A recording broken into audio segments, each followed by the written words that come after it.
Bonjour à toutes et à tous. Salutations respectueuses aux aînés qui sont là.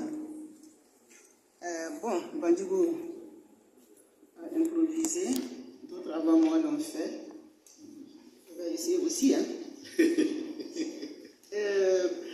Muntaga, pour moi, c'est un peu un concentré des relations.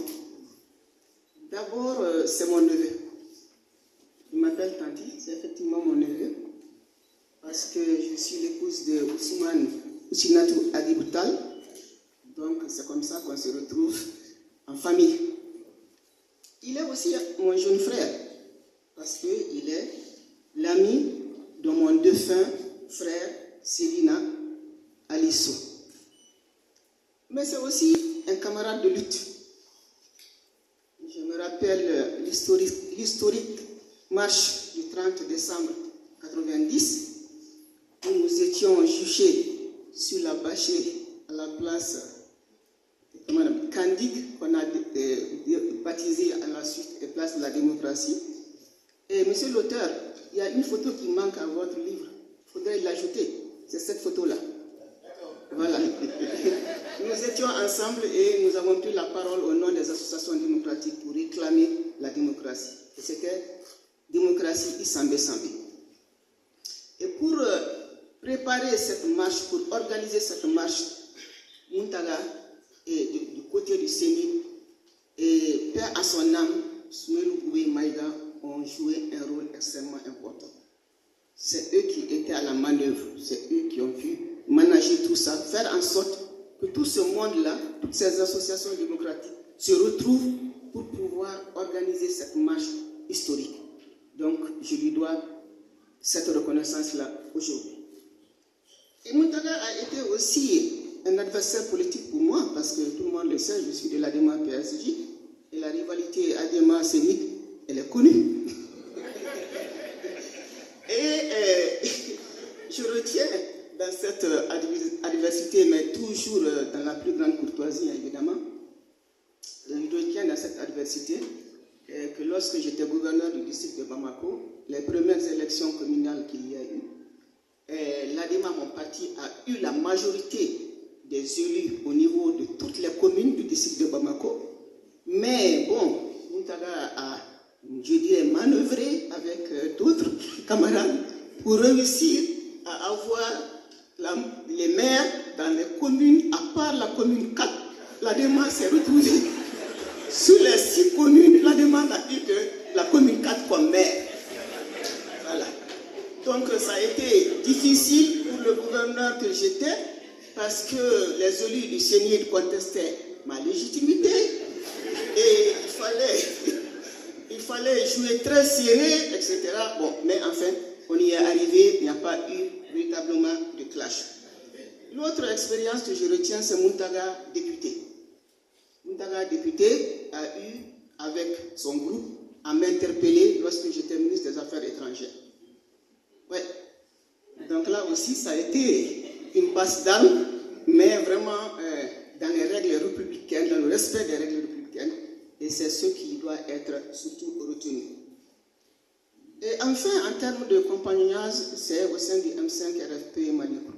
M5 RFP, j'ajoute Malikoura parce que je suis maintenant Malikoura. Mais Ibrahim Igassa a développé, je crois, assez bien le rôle que Muntaga a eu à jouer, je ne m'attarderai pas là-dessus. Ce que je retiens de Muntaga, c'est comme qualité, c'est vraiment une très grande courtoisie, avant tout. Et avec tout le monde, quel que soit votre statut, quel que soit le niveau où vous êtes, du plus haut au plus bas, c'est toujours avec beaucoup de courtoisie qu'il vous aborde. Et ça, c'est pour un homme politique, c'est très important. C'est son ouverture d'esprit aussi, c'est sa disponibilité et sa grande capacité d'écoute. Il est à l'écoute de tout le monde. Il parle peu, même lors des réunions, il écoute beaucoup. Et quand le tour de table, quand ça arrive à son tour, il a juste quelques mots et c'est jamais très long. Mais il dit des mots précis pour dire voilà ce que je pense qu'il faut faire. Et en général, il faut le reconnaître, ces mots sont réellement pris en compte, son avis est vraiment pris en compte par les autres. Il est également d'une très grande générosité et tout le monde, tous ceux qui ont eu à bénéficier de ses appuis le disent, mais il le fait dans la plus grande discrétion. Et c'est ça aussi ce que notre religion recommande. Et Muntaga le fait très bien. C'est un homme de conviction, les gens l'ont dit ici, et on arrive même à dire que c'est un entêté. Quand il s'accroche à quelque chose, il ne lâche pas, il ne lâche rien. Et effectivement, Muntaga a la dent dure, il ne lâche rien, il n'oublie rien. Quand vous lui faites quelque chose de bien, il n'oublie pas. Quand vous lui faites du mal, il n'oublie pas. Et ça, il va vous le rappeler constamment, quelles que soient vos relations, il va vous rappeler. Voilà. Mais c'est un véritable démocrate et un républicain parce qu'il ne fuit pas les débats. Il fait partie des hommes politiques, des rares hommes politiques qui ne fuient pas les débats, qui sont prêts à mener les débats avec tous, quelles que soient les opinions des uns et des autres. Je voudrais donc dire que ce n'est pas l'entêtement, c'est la persévérance. Quand on est convaincu, quand on croit en ce qu'on fait, en ce qu'on dit, on s'y tient et on continue jusqu'à ce qu'on ait la preuve qu'on a eu tort. Et je crois que aussi c'est un homme qui est capable de reconnaître quand il a tort. Félicitations à l'auteur. Donc je réitère ma proposition, il faut retrouver cette photo-là. En tout cas, elle doit être dans les archives de Muntaga.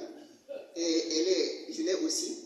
Félicitations à ma sœur, Sina Damba, pour la préface. Je souhaite une longue vie, encore très longue vie, et santé pour la poursuite de notre combat commun. Parce que le combat est loin d'être terminé. Le combat pour le Mali est loin d'être terminé. Et je sais que nous pouvons compter sur lui. Merci. Merci beaucoup, Madame Sike. La parole est au ministre Oumar Ibrahim Touré.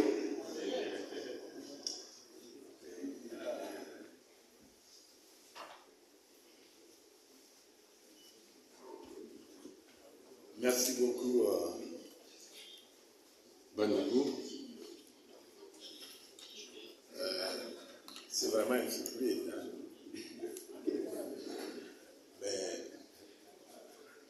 je dois me plier et je vais me plier. Alors, concernant